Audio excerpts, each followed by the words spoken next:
Так это... Это он о тебе так говорил. У меня мама говорит, нет. Папа шашлычница, мама дублер, понимает, да.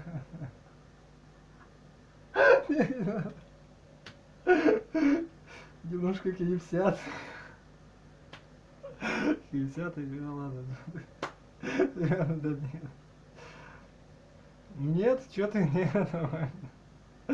Нет, сейчас продовольствие это нормально же все.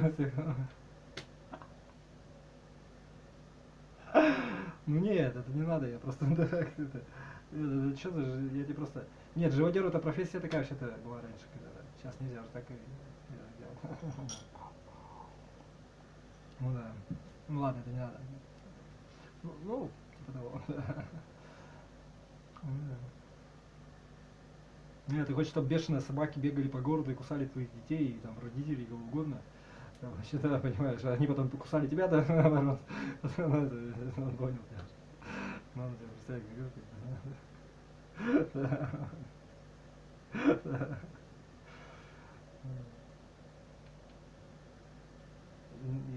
я лично так вот вопрос решаю, так на него смотрю. Мне не, да, ну, это блажь просто, понимаешь? Да, да. И найти, перенаправить как-то мысли свои, другую мысль, да. Не знаю, в дом частный куда-нибудь, специалистам каким-нибудь, да. Кому надо.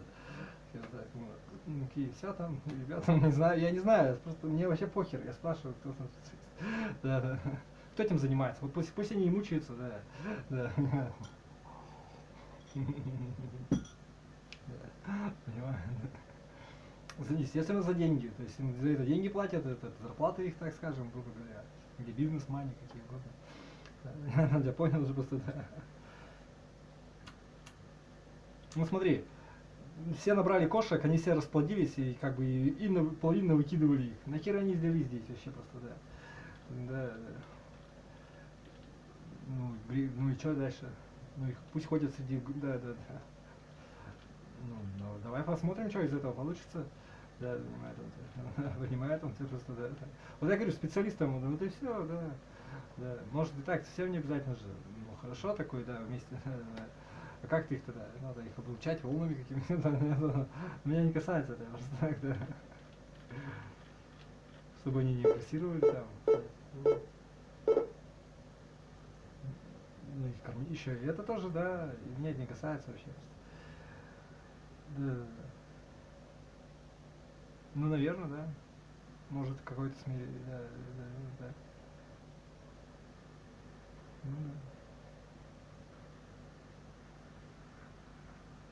Да не, вообще, что ты мне рассказываешь? Просто смешно же это. Такой реклама.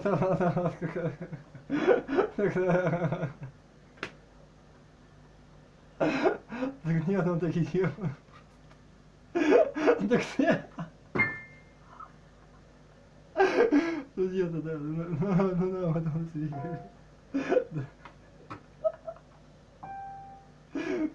Так я свикаю. Ладно, не хорошо так говоришь. Нет, это нормально, если ты будешь так и будешь говорить, просто кто-то такой.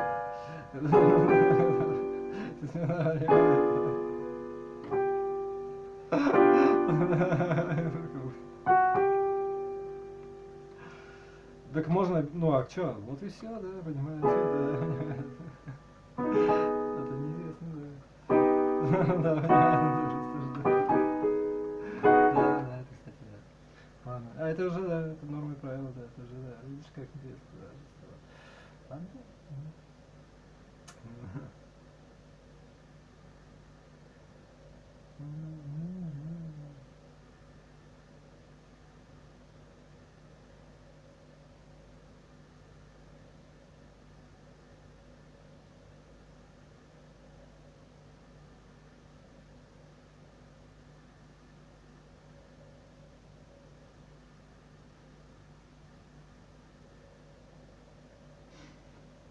Ладно. Реклама в социальных сетях приносит все меньше клиентов. Тратите бюджет, а продаж недостаточно? Попробуйте простой и проверенный инструмент рекламу в Telegram. Регистрируйтесь на telega.in рекламная... Так никто даже не видит. Ладно. Okay, virtual collabs. This is how we do it in isolation. So, we've got MKBHD on the other end, and just before I dial him in, the reason we're making this is that Marquez and I think we're the only two YouTubers to go hands-on with Xiaomi's Mi Mix Alpha, and that phone got me thinking. We're in a time when we've got 360-degree wraparound displays, we've got foldable phones, we've got rollable phones. This smartphone market looks like it could go in 100 different directions. So, I'm kind of excited to see where Marquez thinks we're headed, and then we'll bring it back to the present. What's the best current 2020 smartphone? Marquez, welcome. Can you hear me? Hello, darkness, my old friend. Yeah, gotcha. How you doing, Marquez? I'm great. I take it you're alone. Yeah, empty studio. So we're going to break down the different ways that future smartphones could go. So one option is wraparound displays. So we've both used the Mi Mix Alpha. In your video, you kind of rounded it off by saying, it's cool, there's a cool charging animation, but that's pretty much it. So having had time to think about it, do you think there's ever a possibility of like a wraparound screen being useful? Yes, it could be useful. The idea of like, how do you improve on the current smartphone, wrap the screen around the back, what does that get you versus what are the sacrifices is a really tough one because there's a lot of challenges. So I don't necessarily think that's the future that all smartphones will have. I think it's a cool idea that could be useful, but I don't know if that's the ideal future. Part of what I said in my video is I talked to the public and I kind of showed them the phone and I said, what do you think? And the general consensus was that it is cool, but why do I need apps on the back? Surely I could just flip to the right, which I was like, fair point. Yeah, a lot of the usefulness is like the screen wrapping around the back, like the only advantages we saw were flipping it over and having like this separate space, but yeah, you can just swipe over. And then this sort of wraparound animations, which are very cool and hard to replicate, but also not necessary. So it's that's more of a form over function type thing for sure. I am with you. And Yeah. so we can put the wraparound screen as a probably not. Yeah.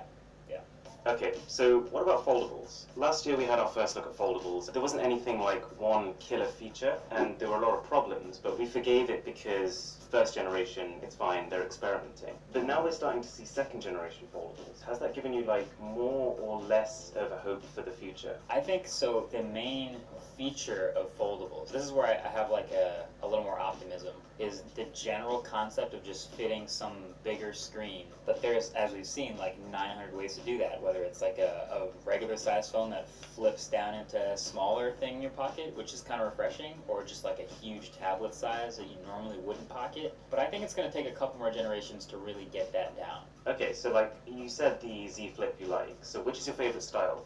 You know, the flipping or the kind of folding? So I haven't played with the Mate XS yet. I want to, but as of right now, my favorite folding style is the regular Galaxy Fold. I think having like a real tablet size versus closing it up and having like a regular phone. Yeah, I completely agree. You probably face the aspect ratio problem as well, right? That kind of, you don't really need a square for a lot of things, right? Yeah, I don't think people talk about that enough. Like a square is weird. It A is square weird. is weird. But yeah, if you could open it up to like a 16 by 10 tablet, but then when you fold it, what is that? Like that's why it's weird, because how do you answer that question? Do you sacrifice the outside or the inside? Was there ever a point when you thought, you know what, can someone make a triple fold? Because then you could actually open it into like an actual widescreen. You know, I didn't think about it until I saw it, so that does solve the aspect ratio problem. A 16 by 10, 16 by 9 tablet that folds up into a regular size phone.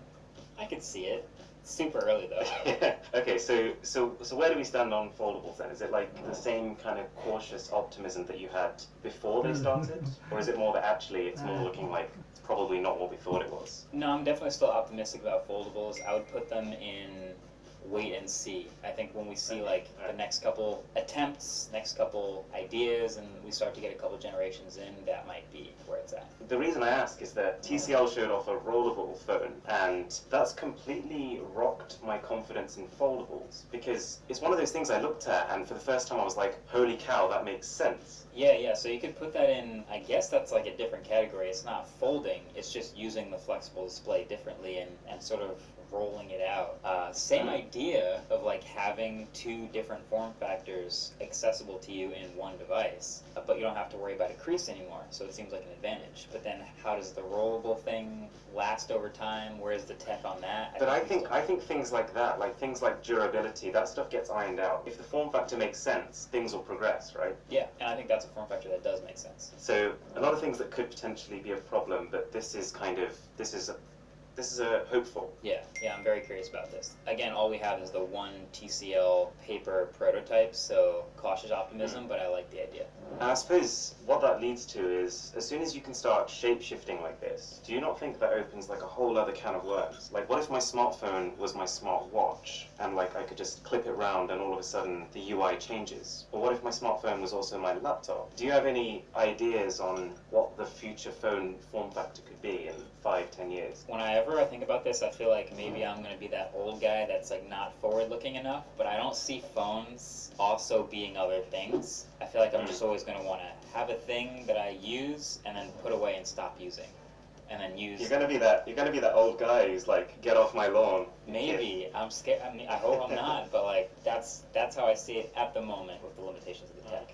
So, okay, so just before we get to kind of the end of it, which is the top current smartphones, there's a couple of things that I kind of just thought I want to ask you, just missed questions. So, Escobar. So we both made videos on Escobar Fold 2, and we kind of said a similar thing.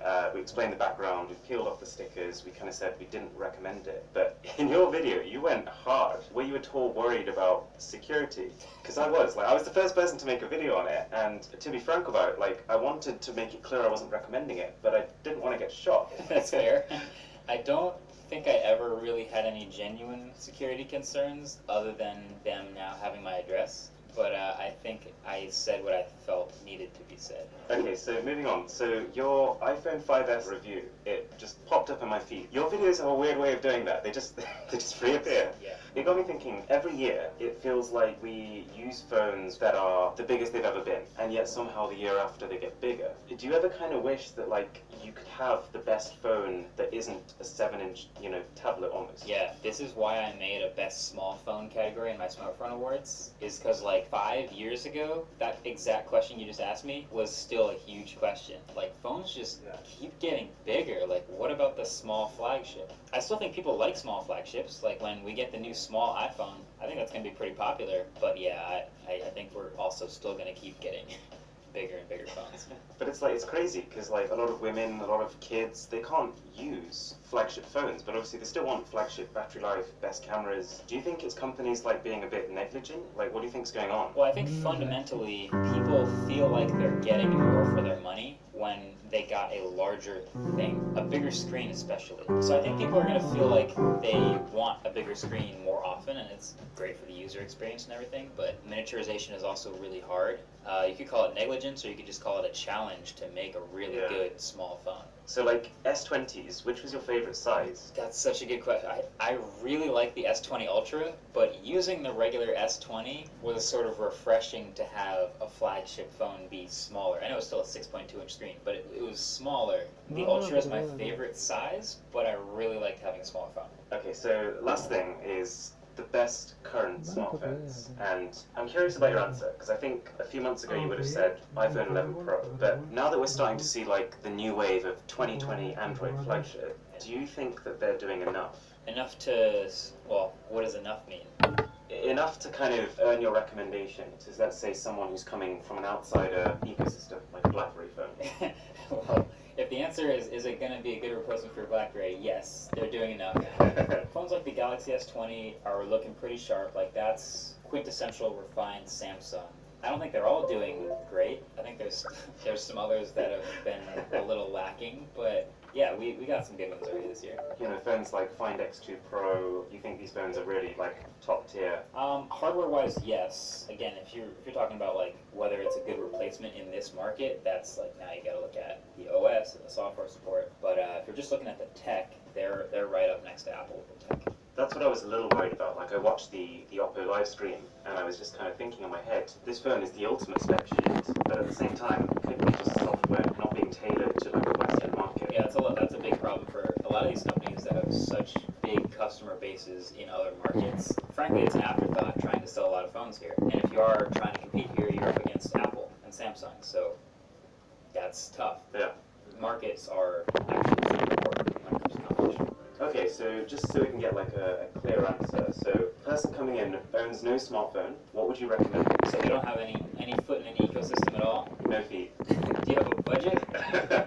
Let's say they could afford any phone out there, Sure. but you know their value matters. Okay, I would start with Galaxy S20, and then you can sort of figure out what you like or don't like about that, and go from there. So if you're like, oh, I love Galaxy S20, wish it was bigger, well, we have the Plus, we have the Ultra. Or if you wish it was a better camera, like we can go Pixel, we can go other phones. Okay, so you almost see choosing a smartphone as like a journey. You want to send them down a path. It's yeah, it's one of those like, what do you call like a choose your own adventure? Like there's no one answer. There's like 17 different answers depending on how you answer the questions. If it was like someone like me, and like you said, no allegiance, no budget restriction, go for whatever phone you want, I'd probably say just get an iPhone 11 Pro Max, and like that's a good phone for like 2 years probably. But yeah, there's a lot of good stuff out there. That's pretty much it. Thanks for joining. Yep. Thanks Back for to having isolation. me. Back to isolation, exactly. Okay, peace, Marcos. Have a good one. Okay, so that was pretty cool. That was MKBHD. I'll drop his channel in the description if for some reason you haven't heard of him. And yeah, that was our thoughts on current and future smartphones. Let me know what you think. Thanks for watching. I'll catch you in the next one.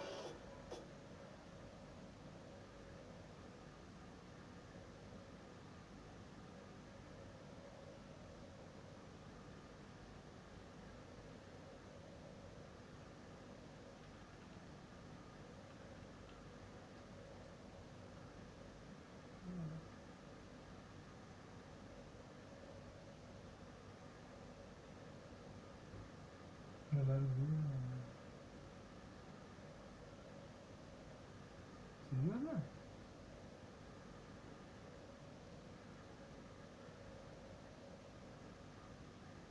Ну это тот же самый путь, да наоборот, только сам программа. I made this song in 2 minutes using my MIDI pad.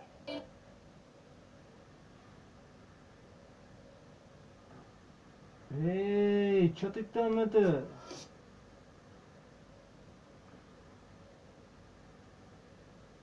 Чё не думаю?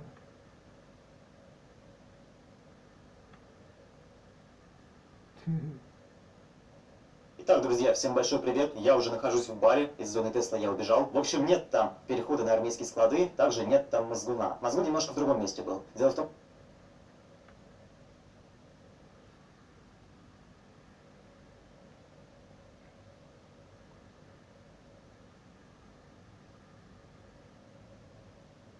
Наоборот, ну?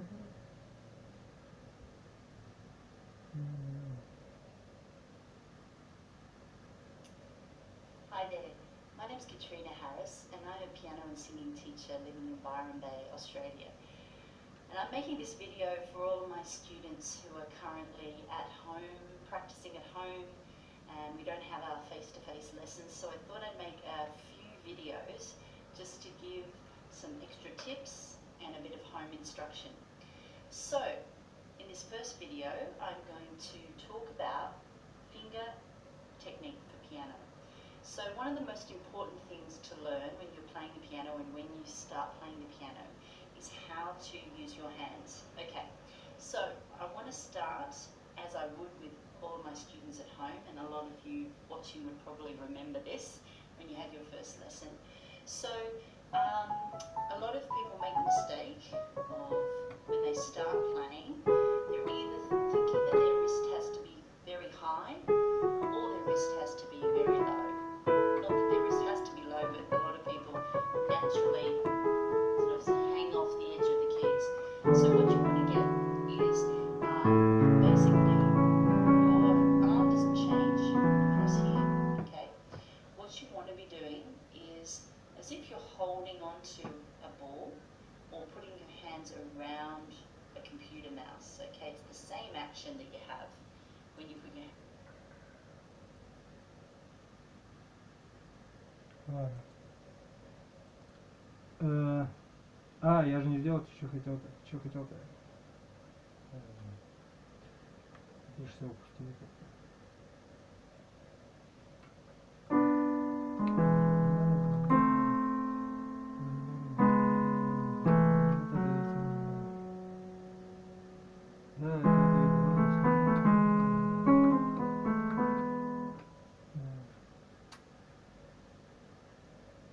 Quicker, quicker, quicker.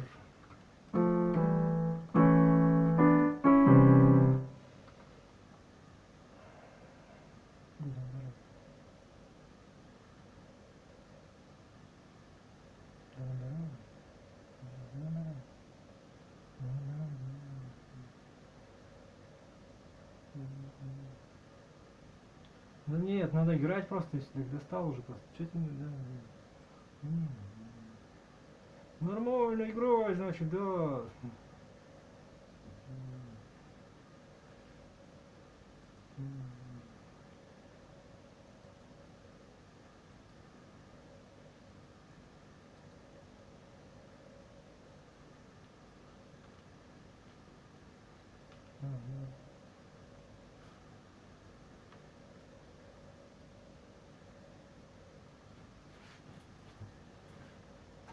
Надо играть, да. Здорово, значит, надо платный, да.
Нет, ну да, ну да.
Наоборот, он такой.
Gemsession.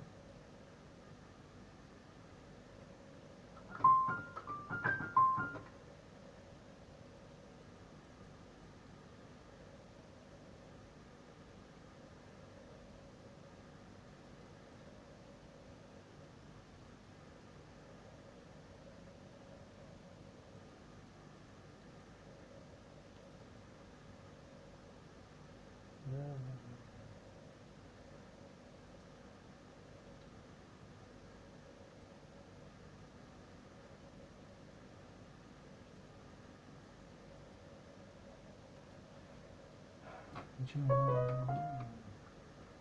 Нормально, не было ничего, что ли? Году себе так, да.